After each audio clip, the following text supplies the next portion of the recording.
Lorsqu'on va prendre l'avion, on a un arrêt obligatoire qui s'appelle l'aéroport. Être dans un aéroport, c'est quelque chose qui peut être parfois un peu stressant et il y a des gens qui ne font pas les choses comme il le faut ou qui n'ont pas compris. Alors aujourd'hui, je vais vous donner 11 conseils de choses à éviter de faire dans un aéroport. Soyez les bienvenus à bord. L'aéroport fait vraiment partie intégrante de l'expérience de voyage et en fait parfois si vous faites un vol international mais qui n'est pas très long, vous allez passer quasiment autant de temps dans un aéroport que dans l'avion, parfois même plus. Et à force de moi-même y passer pas mal de temps, j'ai observé pas mal de choses. Alors je vais vous donner des petits conseils, des choses à éviter. Et c'est un petit peu le but de cette chaîne, c'est de donner de l'éducation, de vous expliquer un petit peu comment se passent les choses autour de vous lorsque vous prenez l'avion, lorsque vous allez voyager. Mon nom est Victor, si on ne se connaît pas, soyez les bienvenus sur ma chaîne. Toutes les semaines je publie et je partage des conseils sur YouTube. Alors je vous invite à vous abonner, je le dis tout le temps, mais je crois que tous les youtubeurs de la Terre disent ça. Vous pouvez vous abonner, c'est gratuit. Vous pouvez également mettre un pouce vers le haut si vous aimez la vidéo ou le thème de la vidéo. Et puis vous pouvez partager ou même activer la cloche, comme ça vous serez informé dès qu'il y a une nouvelle vidéo. Et puis pour être en contact avec moi, vous avez bien sûr les commentaires, mais vous avez également le compte Instagram et vous avez aussi la possibilité de regarder les listes de lecture. Il y a plein de vidéos, donc regardez simplement le type de sujet qui vous intéresse à bord de l'avion, la préparation du voyage, toutes ces choses-là. Vous allez avoir toutes les informations dont vous avez besoin. La première chose à garder à l'esprit, prendre l'avion, c'est pas comme prendre le train. Si vous avez un train qui doit partir à midi, ça veut dire que les portes du train se ferment à midi, mais à 11h58, vous pouvez encore monter dans le train. Dans un avion, c'est un peu plus compliqué. C'est nous qui allons gérer vos bagages, donc on doit les charger à bord de l'avion. Vous avez une place qui vous a été attribuée, l'embarquement est beaucoup plus long, il y a des contrôles de sécurité. Donc lorsque votre vol part à midi, vous devez être dans l'avion au moins à midi moins quart, c'est pas plus tôt. Certaines compagnies vont même vous demander d'y être vers 11h30. Donc regardez bien, l'heure qui est indiquée sur votre carte d'embarquement, c'est le moment où vous devez être dans l'avion. C'est pas le moment où vous arrivez. Et combien de fois on a vu des passagers un petit peu comme ce que je vous mets à l'écran, qui arrivent à la porte et qui insistent pour qu'on réouvre la porte. Mais la porte est fermée. Une fois que la porte est fermée, c'est terminé. On ne la réouvrira pas à moins que le vol soit annulé.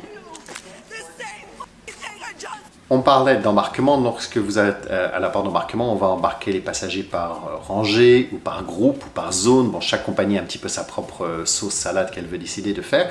Et il y a des gens qui restent là, qui vont bloquer le passage, qui vont se mettre juste devant la porte d'embarquement avec leur valise. C'est pas leur groupe, ils attendent, mais en attendant, ils bloquent tous les gens qui sont derrière. On appelle ça en anglais les lice, en français ça serait la traduction les limaces des portes. Ce sont des gens qui sont là et puis qui bougent tout doucement et qui vont bloquer tout le monde. Eh bien ça encombre et ça retarde l'embarquement des passagers qui devaient déjà embarquer, donc ça retarde à la fin votre embarquement. Donc mettez-vous sur les côtés, mettez-vous en arrière, vous allez entendre les appels, vous allez voir sur les écrans quel groupe on embarque quand c'est votre moment d'embarquer et c'est le moment où vous allez pouvoir aller à bord. Mais ne restez pas à bloquer les gens, ça ne sert à rien. Troisième conseil, votre valise de cabine. Il y a des coffres à bagages qui ne sont pas tous gigantesques. Alors bien sûr, si vous êtes sur des plus gros avions, vous avez des coffres qui sont plus grands. Parfois, vous allez avoir un vol sur un Boeing 777 qui est très grand. Et puis après, votre correspondance pour vous rendre dans une plus petite ville va être sur un avion régional. Et là, les coffres à bagages sont beaucoup plus petits. Alors regardez un petit peu les dimensions qui sont autorisées. Normalement, la compagnie va accepter tous les bagages de cette grandeur-là, s'il y a encore de la place. Mais ne prenez pas des choses plus grosses. Si vous voyez que votre valise commence à être trop gonflée, eh bien retirez des choses, ne les embarquez pas, ou enregistrez votre valise, vous le faites au moment de l'enregistrement, ou si vous voulez vraiment la garder avec vous et qu'elle ne dépasse pas le poids, vous avez aussi tous ces sacs un petit peu de compression qui mettent vos vêtements sous vide un petit peu, vous enlevez l'air, et donc votre gros manteau d'hiver pour aller à l'hiver canadien va devenir quasiment plat comme une crêpe, et donc votre valise ne va pas déborder. Mais si votre valise a du mal à rentrer dans le coffre et qu'elle ne rentre pas, n'insistez pas, elle ne rentrera pas, ou si on arrive à la mettre, on ne pourra pas fermer le clopet et donc on ne pourra pas fermer le coffre. Donc elle devra être débarquée, elle va se retrouver en soute et ça va être fait à la dernière minute et ça va retarder le départ de votre vol. Puisqu'on parle des coffres à bagages, il y a aussi des passagers qui vont y mettre leur sac à main. Alors, c'est pas un problème, vous pouvez mettre votre sac à main. Mais n'oubliez pas que les coffres en général sont assez hauts. Alors vous avez qu'une personne de petite taille qui va arriver, qui va essayer de mettre sa valise, qui va la pousser, qui ne voit pas que vous avez mis votre sac à main derrière, qui va écraser ce qu'il y a à l'intérieur. Vos lunettes, votre téléphone, bien que normalement en général vous gardez avec vous, toutes ces choses qui pourraient être fragiles, votre petit miroir pour mettre votre maquillage. Donc si vous voulez mettre votre sac à main dans le coffre à bagages et pas sous le siège devant vous, laissez l'embarquement se terminer, laissez les gens mettre leur gros bagages et ensuite s'il reste de la place quand l'embarquement se termine, vous voyez tous les sièges autour de vous ont été occupés, donc il n'y a plus personne d'autre qui va utiliser l'espace.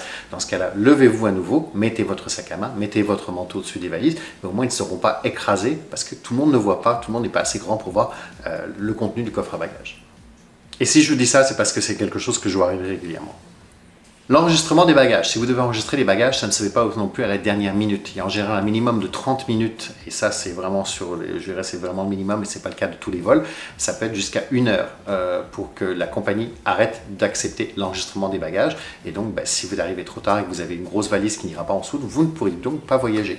Donc, arrivez suffisamment en avance pour pouvoir enregistrer votre valise. N'oubliez pas que la valise a aussi tout un processus à passer, parce qu'elle va aussi passer à travers des contrôles de sécurité. Elle va passer au rayon X, elle va aller sur les petits trains qui se trouvent en arrière des zones de bagages ou dans les sous-sols pour être acheminée à un tapis roulant, va être mise dans un gros container qui va être amené jusqu'à l'avion et qui va être chargé à l'intérieur de l'avion. Tout ça, ça ne se fait pas en 2 minutes. Donc même si vous arrivez très très tard et que la compagnie vous dit c'est terminé, malheureusement c'est terminé, votre valise ne pourra plus voyager. Lorsque vous vous déplacez dans l'aéroport, souvent vous êtes en groupe et puis on parle, on avance tout doucement, mais parfois on va bloquer tout le passage. Et je pense surtout à tout ce qui est escalator, les escaliers roulants, les escaliers qui montent, qui descendent ou qui sont à plat. Et donc vous avez des passagers qui sont derrière vous qui eux peuvent avoir un temps très très limite pour se rendre à la porte d'embarquement. Soit parce que elle est très très loin, ça peut être aussi parce que leur vol de correspondance est arrivé en retard et donc ils doivent courir pour essayer d'attraper. Et vous êtes là en train de parler, et vous avez quelqu'un derrière qui essaie de passer. Alors, dans ces escaliers roulants, mettez-vous à la file indienne, les uns derrière les autres, et laissez le côté du passage. Alors, ça peut changer d'un pays à l'autre. En fait, ça dépend très souvent de la position du volant dans les voitures. Les gens se mettent ou à gauche ou à droite. Mais regardez, ça peut être indiqué sur des pancartes, regardez les gens qui sont devant vous. Mais au moins, laissez ces personnes-là zigzaguer pour qu'elles puissent se rendre à la porte. Ne bloquez pas les gens. Et c'est le cas aussi des enfants qui veulent à côté, mais mettez-les devant vous. Et ne mettez pas votre valise sur le côté parce qu'elle va bloquer le passager aussi qui veut vouloir passer. Il m'arrive de voir des gens qui râlent lorsqu'ils voient des enfants qui vont voyager ou des personnes âgées. Ah, encore des enfants. On a tous été des enfants, il y en a qui sont plus calmes, il y en a qui sont plus agités. Bon, mais c'est pas évident pour les parents de voyager toujours avec des enfants, surtout des enfants en bas âge, parce que c'est pas toujours évident de les contrôler. Ils sont dans un environnement qu'ils ne connaissent pas, qu'ils ne maîtrisent pas, et sur lequel les parents ont très très peu de contrôle.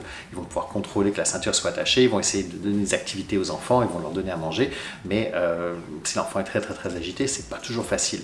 Essayez d'être empathique envers ses parents. Même chose pour les personnes âgées, elles se déplacent plus difficilement lorsqu'elles ont parfois besoin d'aller plus souvent aux toilettes, donc vous allez devoir vous lever si cette personne a un siège côté hublot ou au milieu.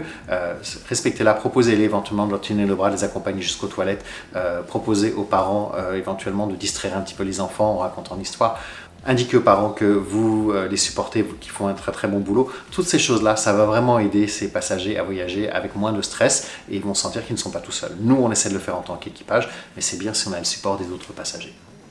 Encore 3 points pour vous. Les liquides à la sécurité, ça fait quand même depuis très longtemps, ça fait plus de 20 ans qu'on n'a pas le droit de voyager avec des grandes bouteilles d'eau ou même des liquides, à moins qu'ils soient en très petite quantité dans ces petits sacs en plastique. Et il y a encore des gens qui arrivent avec leurs bouteilles d'eau qu'ils ont payé 3 fois le prix avant la sécurité et qui crient sur les agents de sécurité parce qu'on leur dit non, tu ne peux pas voyager avec, donc tu la bois maintenant ou tu la vides, mais tu peux voyager avec une bouteille vide, tu la rempliras de l'autre côté. Ça arrive encore. Alors, c'est pas une nouveauté. Vous avez des règles qui sont très précises. C'est indiqué en général avec votre réservation d'avion. Les compagnies vous le rappellent. Il y a quelques cas à travers le monde où maintenant vous n'avez plus cette limitation en termes de liquide et gel parce qu'il y a une nouvelle technologie qui est mise en place, mais c'est encore très très marginal et dans la plupart des endroits, on va vérifier les quantités de liquide que vous allez emporter. Autre chose qui arrive très très souvent, les gens ne regardent pas les écrans de départ. Ils sont enregistrés bien en avance ou même à la maison ou en ligne sur l'application. Et puis on leur dit vous allez à la porte A12, donc ils vont à la porte A12, mais c'est la porte A12 qui était prévue. Malheureusement à la porte A12 il y avait un avion d'une autre compagnie et il y a eu une urgence médicale à bord et donc cet avion est retardé d'une demi-heure ou d'une heure. Et votre avion à vous, qui devait se garer à la porte A12, est garé à la porte B18. Et donc vous attendez à la porte A12 et puis votre avion n'est pas là, ne part pas, ou c'est pas la bonne destination. Et puis en attendant, il vous appelle à B18, mais vous n'entendez pas l'appel parce que c'est l'autre côté de l'aéroport, donc il ne vous appelle pas dans tout l'aéroport. Alors regardez bien les écrans, vous allez avoir la dernière information sur les applications mobiles des compagnies aériennes. On va aussi vous rappeler quelle est la porte qui est proposée et regardez-la régulièrement. Tant que vous n'êtes pas à la porte, qu'il n'y a pas un agent d'embarquement qui est là et que sur votre écran il n'est pas écrit que vous allez à la bonne destination, s'il vous manque un de ces paramètres, vérifiez l'application, vérifiez les écrans dans le terminal. Et également, ne confondez pas votre numéro de siège et la porte de départ, c'est encore quelque chose qui arrive. Vous avez le siège 12A, il y a des gens qui vont à la porte A12. Mais non, votre avion, il part à B18, donc ce n'était pas le bon endroit. Donc lisez bien les informations qui sont proposées sur les écrans, sur votre carte d'embarquement et sur les applications mobiles des compagnies. Et j'ai terminé avec quelque chose qui fait tellement de sens pour moi, mais on entend régulièrement des incidents qui sont arrivés à bord. Si vous prenez des médicaments et que vous allez dans un avion, ne buvez pas d'alcool.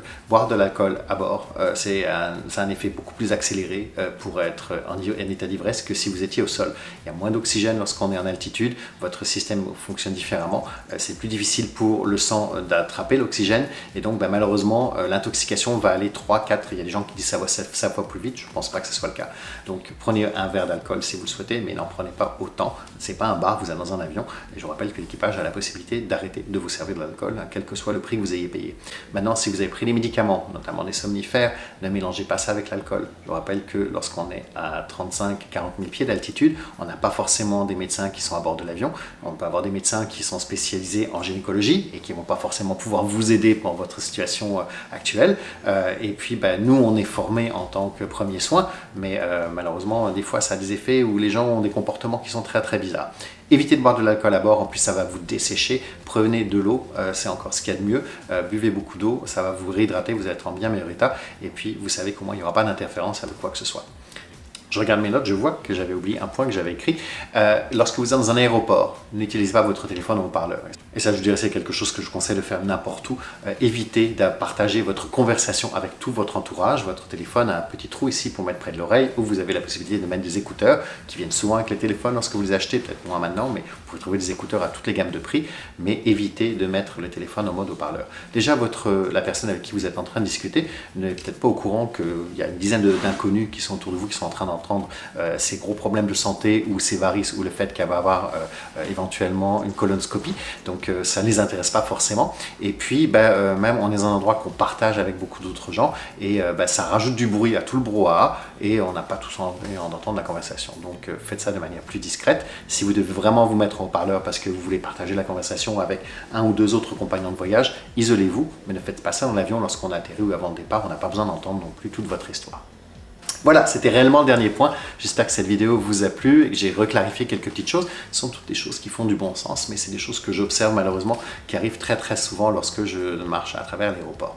Je vous invite à vous abonner une fois de plus si ce n'est pas déjà fait. On se retrouve la semaine prochaine et en attendant, je suis toujours sur Instagram. Passez une bonne semaine. Salut.